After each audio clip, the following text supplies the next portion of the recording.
UP के मऊ में PM Modi ने अवामी जलसे से खिताब किया। उन्होंने ममता बनर्जी और मायावती को तनकीद का निशाना बनाया। उन्होंने कहा कि मायावती कुर्सी का खेल खेल रही है। साथियों, मैं यहां आने के लिए रास्ते में था तो पता चला कि बहन जी ने पश्चिम बंगाल को लेकर मुझ पर निशाना साधा है। चुनाव आयोग को भी आड़े हाथों लिया है। मैं तो सोच रहा था कि जिस तरह ममता दीदी वहां पर यूपी, बिहार, पूर्वांचल के लोगों पर निशाना साध रही है, उन्हें बाहरी बताकर अपनी राजनीति कर रही है।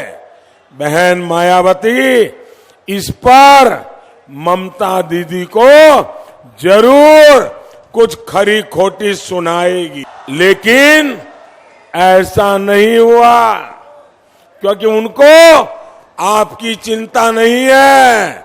उनको तो कुर्सी का खेल खेलना है।